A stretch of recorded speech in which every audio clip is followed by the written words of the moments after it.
নমস্কাৰ বন্ধুসকল, লৈ আহিছোঁ আজিৰ আবেলিৰ কেইবাটাও গুৰুত্বপূৰ্ণ খবৰ। চাকৰিৰ প্ৰলোভনেৰে দেশজুৰি আন্তঃৰাষ্ট্ৰীয় চাইবাৰ চক্ৰৰ জালত ভৰি নিদিবলৈ CBIৰ সতৰ্কবাণী কৰিছে দেশবাসীক। সপোনৰ চাকৰি জীৱনৰ আটাইতকৈ ডাঙৰ ফান্দ হ'ব পাৰে। বিদেশী চাকৰিৰ সপোনেৰে লৈ যাব পাৰে চাইবাৰ চক্ৰৰ জাললৈ। CBIৰ সকিয়নি, বিদেশত চাকৰি প্ৰত্যাহানসকলৰ বাবে উচ্চ দৰমহাৰ লোভত পৰি ভুল সিদ্ধান্ত ল'লে হেৰুৱাব পাৰে সকলো। উচ্চ দৰমহাৰ চাকৰিৰ চলেৰে বিদেশলৈ নি কাঢ়ি লোৱা হ'ব পাছপোৰ্ট, পিছত বলপূৰ্বকভাৱে নিয়োজিত কৰা হয় অনলাইন প্ৰবঞ্চনা কাণ্ডত। চাকৰিৰ নামত দেশত এতিয়া ভয়ংকৰ জাল মেলিছে চাইবাৰ অপৰাধী চক্ৰই। CBIৰ সকিয়নি, অচিনাকি এজেণ্টত চাকৰিৰ নামত নিদিব এটকাও। চৰকাৰী চাকৰিৰ অফাৰ আহিলে নিশ্চিত পৰীক্ষণৰ আহ্বান CBIৰ। ব্যক্তিগত নথি কেতিয়াও অচিনাকি লোকক নিদিবলৈ আহ্বান জনাইছে CBIয়ে। সন্দেহজনক চাকৰিৰ বিজ্ঞাপন দেখিলে সতৰ্ক হোৱা পৰিয়ালক জনাইছে বিদেশলৈ ৰাওনা হ'বলৈ আহ্বান CBIৰ। চাইবাৰ অপৰাধৰ অভিযোগ থাকিলে 1930 নম্বৰত যোগাযোগৰ আহ্বান জনাইছে CBIয়ে। cybercrime.gov.in অনলাইন যোগে দিব পাৰিব অভিযোগ। আজিৰ আৰু এটা ডাঙৰ খবৰ, হাতত বাকচ লৈ সাহায্য সংগ্ৰহত ব্যস্ত বদৰুদ্দিন আজমল। বানাক্ৰান্ত ৰাইজক সহায়ৰ বাবে সাহায্য সংগ্ৰহ আজমলৰ। বদৰুদ্দিন আজমলে বানপীড়িতক 50,000 গৃহ নিৰ্মাণ কৰি দিব। মহিলা 5 লাখ মেখেলা চাদৰ যোগান ধৰিব। ছাত্ৰ ছাত্ৰীক সৰ্বমুঠ 50 লাখ টকা পৰ্যন্ত সাহায্য আগবঢ়াব। চিকিৎসাৰ বাবে ইতিমধ্যে 3 কোটি টকাৰ ঔষধ যোগান ধৰিছে।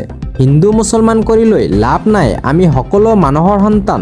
সমালোচনা নকৰিব, আজমলৰ বেয়া কথা নক'ব, সহায় কৰিবলৈ আহক। মুখ্যমন্ত্ৰীৰ নিৰ্দেশনা মানি আজিৰে পৰা সাহায্য সংগ্ৰহ নকৰে আৰু আজমলে। কলগাছিয়াত আজমল ছুপাৰ 40 উদ্যোগত অনুষ্ঠিত সম্বৰ্ধনা সভাত মন্তব্য, বৃহস্পতিবাৰে সাহায্য সংগ্ৰহ কৰিয়েই মুখ্যমন্ত্ৰীৰ নিৰ্দেশনা শলাগ আজমলৰ। হাতত বাকচ লৈ সাহায্য সংগ্ৰহত ব্যস্ত বদৰুদ্দিন আজমল। এই মুহূৰ্তৰ আৰু এটা বিগ ব্ৰেকিং নিউজ। এতিয়াৰে পৰা ড্ৰিংক এণ্ড ড্ৰাইভৰ জৰিমনা ভৰিব নালাগে কোনো হুৰাপাইৰ পকেটৰ ধন আৰু খৰচ নহয় এতিয়াৰ পৰা। এটকাও জৰিমনা দিব নালাগে হুৰাপাইসকলে। হুৰাপাইলৈ বিশেষ বাহনৰ ব্যৱস্থা কৰিবলৈ নিৰ্দেশনা দিছে।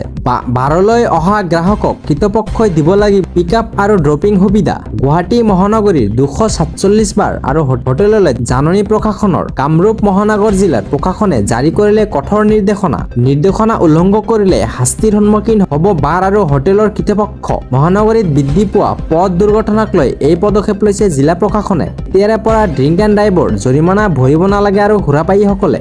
এই মুহূৰ্তৰ আৰু এটা ডাঙৰ খবৰ, ৰন্ধন গেছৰ লাখ লাখ গ্ৰাহকৰ বাবে আহি গ'ল এটা ডাঙৰ খবৰ। শীঘ্ৰেই আপডেট কৰক LPGৰ সংযোগৰ EKYC, অন্যথা নাপাব পাৰে ৰন্ধন গেছৰ চিলিণ্ডাৰ। 16 আগষ্ট অন্তিম তাৰিখ। প্ৰতিজন গ্ৰাহকে বাধ্যতামূলকভাৱে কৰিব লাগিব EKYC। ঘৰতে বহি অনলাইন যোগেৰে কৰিব পাৰিব এই EKYC। কেনেকৈ কৰিব লাগিব ইয়াৰ আবেদন? পোনপ্ৰথমে অফিচিয়েল ৱেবছাইটলৈ যাব লাগিব। তাৰ পিছত বাছনি কৰক আপোনাৰ গেছ চিলিণ্ডাৰৰ কোম্পানীৰ নাম। যদি আপোনাৰ একাউণ্ট নাই তেন্তে নিউ ইউজাৰ ক্লিক কৰক। একাউণ্ট থাকিলে চাইন ইন কৰিব। 4 নম্বৰ নাম আৰু মোবাইল নম্বৰ দি ৰেজিষ্টাৰ কৰিব লাগিব। 5 নম্বৰত লগ ইন কৰাৰ পিছত KYC বা চেক KYC ষ্টেটাছ আপডেটত EKYCৰ বিকল্প বাছি লওক। 6 নম্বৰত আপোনাৰ আধাৰ নম্বৰ প্ৰৱেশ কৰাওক আৰু 7 নম্বৰত আধাৰ লিংক থকা মোবাইল নম্বৰত অহা OTP দি ভেৰিফাই কৰক আৰু প্লে ষ্টৰৰ পৰা Indian oil on app download কৰিব। মাই প্ৰফাইললৈ যাওক। EKYC বিকল্পত ক্লিক কৰি আধাৰ ভেৰিফিকেশ্যন প্ৰক্ৰিয়া সম্পূৰ্ণ কৰি লওক। আজিৰ আৰু এটা ডাঙৰ খবৰ, 10 টাকৈ দাবীৰে আটাচুৰ গৰ্জন। দাবী পূৰণ নকৰিলে হ'ব গণতান্ত্ৰিক আন্দোলন। ৰাজ্য চৰকাৰক মুকলি প্ৰত্যাহ্বান কৰিছে আটাচুৰ। আজি শিৱসাগৰ, চৰাইদেউ জিলা সম্পূৰ্ণভাৱে বানমুক্ত হোৱা নাই। বানপীড়িতসকল দুশ্চিন্তাত আছে আৰু মনস্তাত্ত্বিকৰ পৰিৱৰ্তন হৈছে। বানে সামাজিক অৰ্থনৈতিক জীৱন তছনছ কৰি পেলাইছে। শিৱসাগৰ, চৰাইদেউ জিলাৰ সকলো ধ্বংস হৈ গ'ল বানত।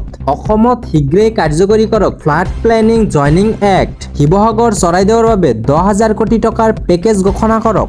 দিখৌ নদীত উন্মুক্ত হৈ থকা 15 কিলোমিটাৰ মাথাউৰি নিৰ্মাণ কৰক। শিৱসাগৰ বান নিয়ন্ত্ৰণৰ বাবে শীঘ্ৰেই যমুনা খনন কৰক।